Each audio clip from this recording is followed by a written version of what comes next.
Hey, what's up, guys? Haven't streamed on Twitch in a while. I'm at Toronto City Center Airport. This is a custom scenery. It's actually free. If you go to xplane.org, you can get this for free on there. It's pretty damn cool, considering it doesn't cost you anything. And I'm going to take a little bit of a flight around here and show you around in my Cessna 172 Skyhawk. And should be fun. So we're in VR, virtual reality. We're X-Plane 11. We're using a piece of software called FlyInside XP that allows you to fly inside VR in X-Plane 11. Now, I could tell you that the Cessna 172 looks absolutely three-dimensional. The cockpit, all the dials, and everything, they have depth. You can tell it looks like there's glass over each one of the instruments. Everything has depth, the knobs and everything. So it's very cool. It gives you a real good sense of realistic realism. So anyway, that's what we're going to do. And I'm going to take off here from runway 8 at Toronto City Center. And I don't expect a lot of people on this stream because I haven't streamed in a long time. But looks like the wind is blowing out of the east, so we're good to go there. Looking at the windsock there, we should be good to go. And we'll take off here and bank left and go check out Toronto. And then we'll land back here as well. So it's going to be a short stream. I don't expect to be on here too long, but again, I just wanted to get back on here and show you guys X-Plane 11 in VR. So it should be cool.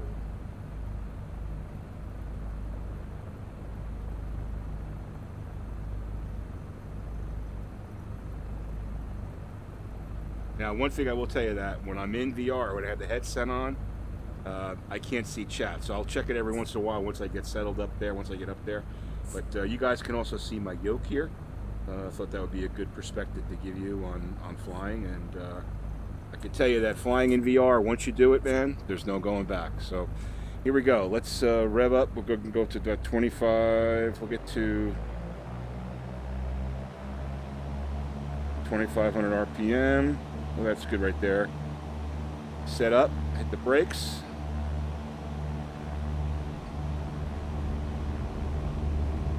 See this windsock right there? We're good to go. Kind of drifted on the runway. 60 knots. Up, up and away. Rotate. Yeah, so this is the custom scenery. Now I can show you the frame rates that I'm getting here. I'm getting 38 frames per second in X-Plane and 90 in the headset. You need at least 90 in the headset or around 90 to have a good experience so you don't have sim sickness and all that stuff. But looking good. Just get myself centered here. Okay.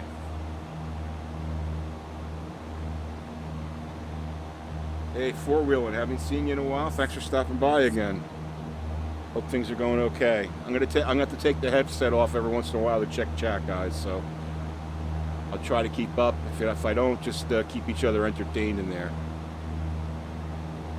All right. So again, this is custom scenery for X-Plane. It's available on xplane.org. It's amazing considering it's free. It requires the open scenery system, which you can get for free as well. And it's really awesome. Just makes it so much more immersive. So I'm going to bank left here, and we'll come in to check out Toronto a little bit. Now, the one benefit of VR versus, or I should say flight sim in VR versus like a 3-screen setup is that I can just turn my head and look where I want to look. So it gives you a great sense of awareness and spatial awareness, especially when landing. Really helps out then. Now you have 110 degrees of field of view, which is limiting. It's not quite as limiting as binoculars would be, but it is limiting, and you do have to move your head around. But you get used to that in VR. You get used to that. You can see, look at the detail in those buildings. Looks awesome. Nice smooth motion. There's the CN Tower. And right down there, I think, is where the Blue Jays play, if I'm not mistaken. Right there. Now, they also have scenery at night, which is really cool. I will tell you that in VR, the nighttime scenery doesn't look as good because all of the lighting and stuff, I'm talking about the dead of night, dark night, all the lights and stuff that you see in X-Plane, they just kind of glare a little bit. Dusk really does look good because the light points are a lot smaller and finer, so Dusk looks pretty good, but you know, you're limited to the density of pixel density in the headset, so you know, it's a little bit over 1080p, and when you're real up, your eyeballs are real up close to the screen, you're going to get some blurring on single or small pixel objects. So anyway, let's bank again here. Kind of flying a rectangle pattern.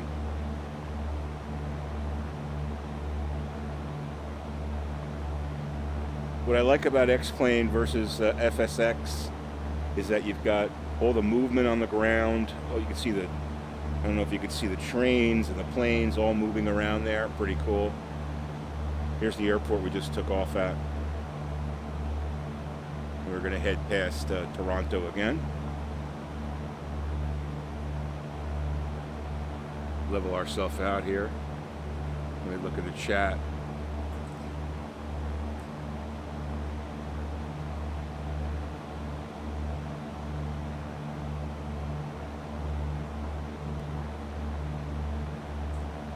Yeah, four-wheeling, I just looked at your question. The buildings are objects in the game. Yes, they are 3D, as far as I see them in the VR headset, they are 3D objects. It looks to me like it's a building. Now, it doesn't look like a absolute real building you would see if I was actually flying in real life. It looks like a better detailed drawing of a building, but they definitely have depth of field, right? One's behind the other, and I can tell that. You know, when I look out across the landscape, it looks to me like I'm flying above Toronto in a kind of a blur, with a blurry window in front of me, because with the headset, everything out in the distance is going to be blurry because of the pixelization and what they call screen door effect. So it's not going to be crystal clear way out in the distance, but if I look up real close like that, that dial looks amazingly real.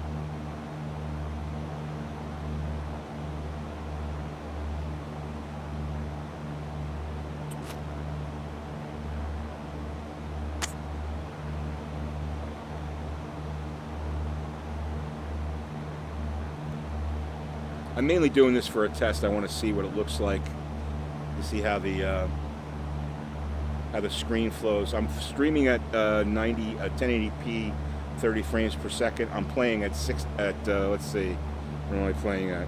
32 frames per second. X-Plane's at, so that's because there's so many objects that are being drawn, right?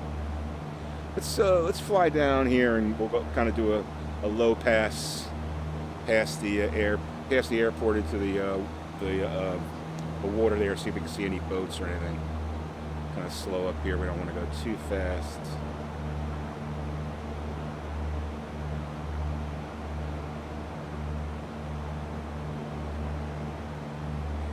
Uh, 172's got a 530 GPS, which is like a kind of a first generation or second generation GPS. Doesn't have like a full like a mapping function on it where you can't see the terrain, but it's good enough to navigate. That's for sure. It's better than you know, using the old radio systems that they used to use, or I guess they still use as backup, but I prefer using a GPS. The nice thing about X-Plane is you can navigate all over the world. Now right there, you really get a sense that I'm over a harbor there with all those boats and stuff. So if I'm going to scoot down here, I don't have any other traffic in the area, so I'm just going to kind of go down here, and we'll fly at about 300 feet. That sailboat moving. Now it's stationary.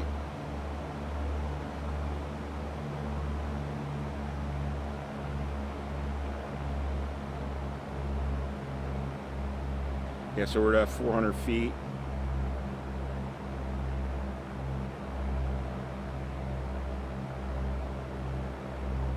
A couple of boats and stuff in the harbor, sailboat. Looks like the Canadian Navy right there.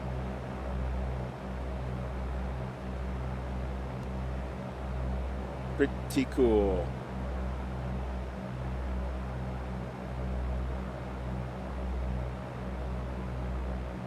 Now what I'll do is let me land this, and then I'll set it up for a dusk flight, so you can see what that looks like. I got to tell you, since I started X-Plane, I really can't play anything else. It's like my favorite thing, especially in VR. It's so like I get a sense for like actually flying right. It's just amazing. Running up on the runway, we got our flaps up, flaps down a little bit, slow down a little bit. We're at 500, so should be a quick landing.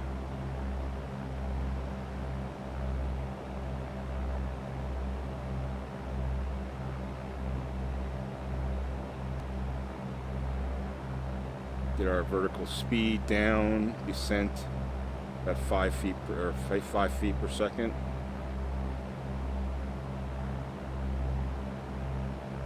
Gotta get down to sea level, so slow up a little bit more. Keep our descent going.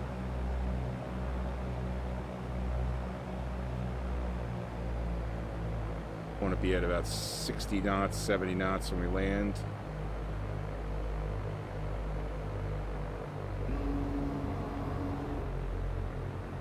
$70. Coming up to 60, right in the center. Flare it out. Watch that end of the runway. Should be a nice soft landing. Got vert. There we go. Nice, easy landing. Ooh, that's a little tough, but that's all right. Okay, good. Let's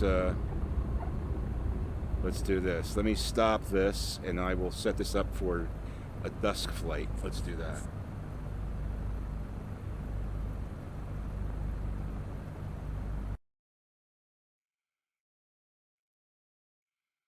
All right, we'll go right about yeah,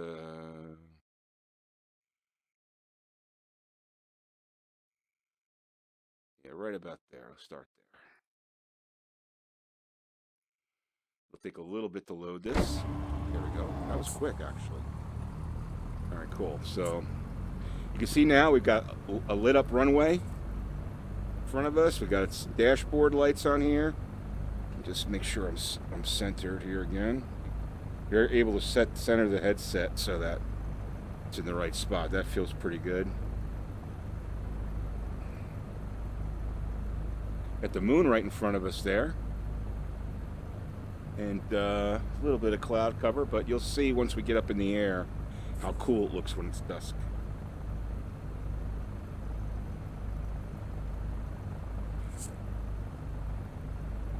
And here we go.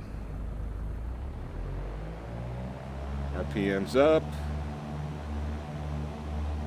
2200. Plane always wants to go to the left a little bit. Windsock looks good.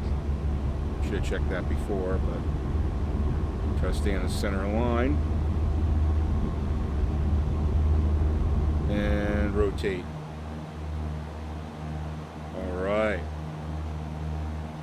Let's fly out here a little bit and then we'll come back into Toronto. Highly recommend getting the Toronto scenery for X-Plane 11. It's free. Xplane.org, just search it. It's by Mr. X, I think, is the guy. He's the guy that designed it. He has got a couple of others, Boston and also Juneau in Alaska. Did an unbelievable job on that. So I've got videos on those two on my YouTube channel if you want to check them out. You see there we got some lighting starting to come up in the city as we bank our 20-degree turn here. try to pass real close to the tower. We're at 1,000 feet. See the sun setting out there in the west?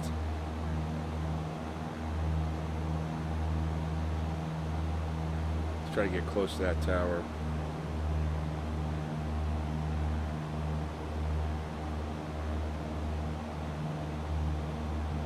Pretty cool.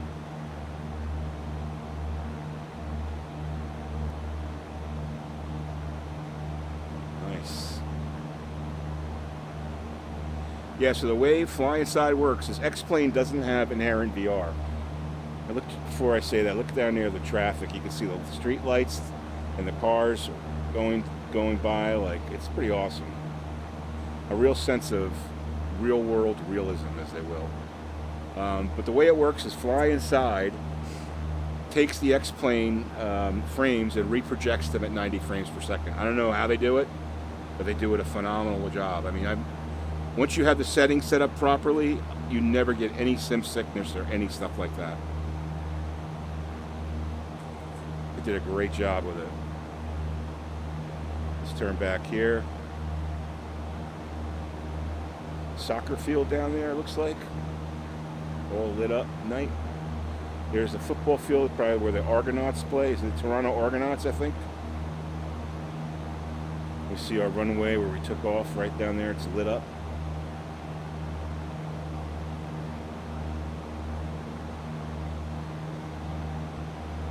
The best way to describe what it looks like in a headset when you look out into the environment is like it's like a foggy kind of day. There's a little bit of a fog in front of everything. When I look at this, at the instrument panel, it's crystal clear. Very, very clear. But out into the actual environment, it's like a little bit of a fog.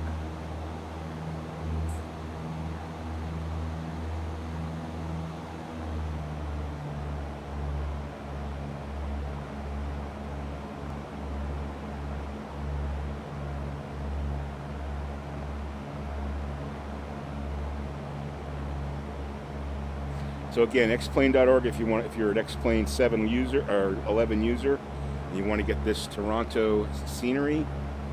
Really easy to install, really easy to download as long as you've got open scenery and a couple other things. It works real well. So highly recommend checking that out.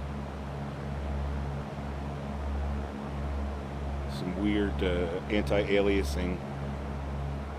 Now I'm using a GTX 1070. It's an EVGA superclocked aftermarket version of that, and I've got an i7 6700 CPU, and my system's all SSD, so I'm able to tweak it out and get pretty good frame rates in both X-Plane and in the headset. I'm actually thinking about getting a 980 Ti and upgrading to that, so we shall see. And I think that's Toronto out there. Let's fly out there. We'll check out that airport. Get her on autopilot. What am I at? Let's bring it down to. We're at 1600. Bring it down to 1500. Around there. Get our autopilot going. Yeah, it's got a nice autopilot. We'll get our heading.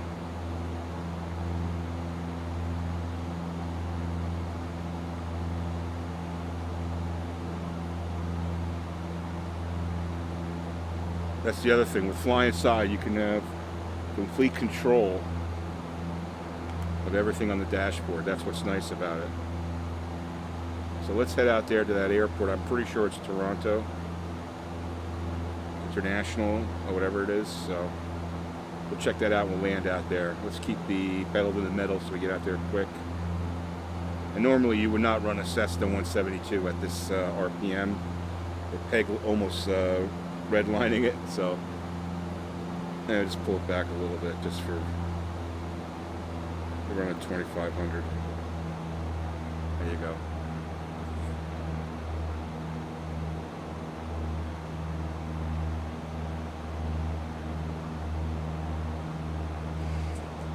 Yeah, so the autopilot works really well. It goes back and forth a little bit when you set it, but for the most part it works really well.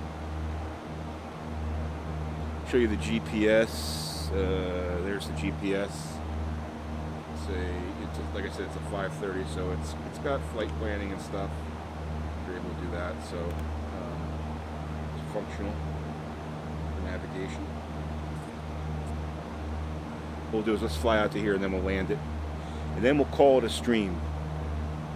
Like I said, I'm just doing this because I wanted to record it, see what it looks like, and hopefully we're doing some more X-Plane 11 streaming. More on the single engine piloting noob enthusiast versus the 777 jumbo jet complicated flight stuff, right? I'm more about into learning how to fly properly and operate this plane properly. So that's what we'll be doing.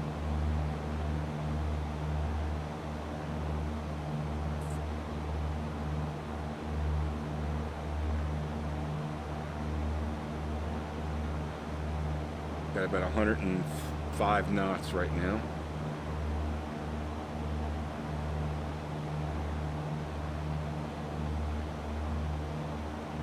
If I remember correctly, I've got to come into this airport, this runway, from the south. So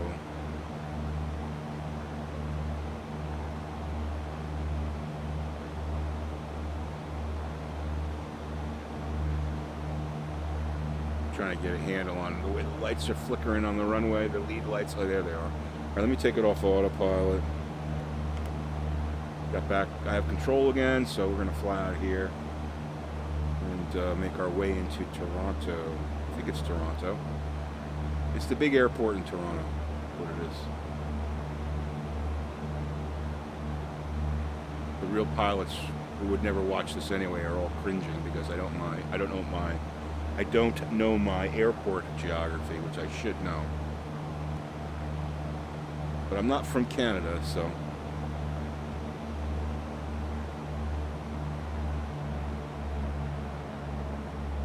What we'll do is we'll make a 45-degree right turn and land it. Yeah, I can see the runway lining up right there.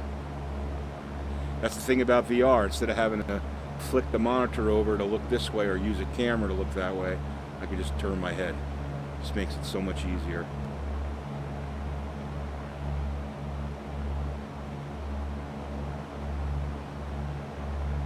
Try to do a short landing here.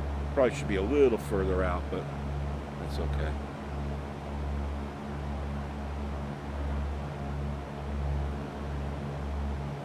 Slow it up a little bit, 10-degree flaps. We need to be going down, boys. We need to be going down. All right. Kind of a quick rate of descent, but that's okay. 7 feet per second, is that what that is? 700 feet per minute, sorry. We'll get lined up there with the main runway. We should be good to go. 90 knots right now. Coming down to 1200. 1100. 80 knots, lining up. Don't have to worry about gear because the gear is always down in the Cessna 172.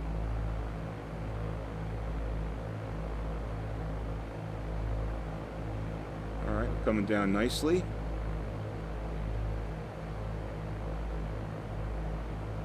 $800. Slow up a little bit more.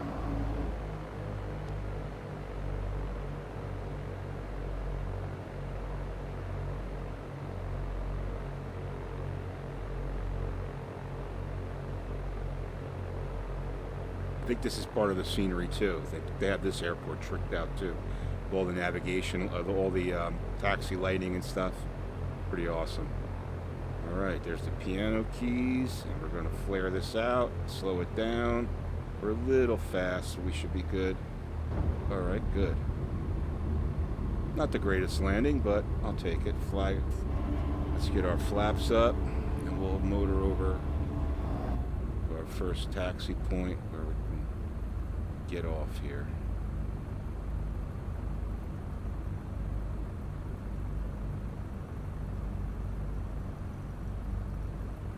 Just follow the lights. Pretty cool.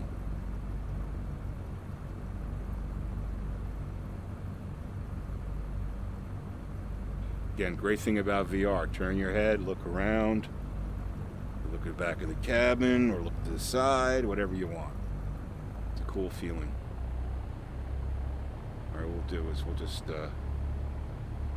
pony up here to where one of the big guys parked.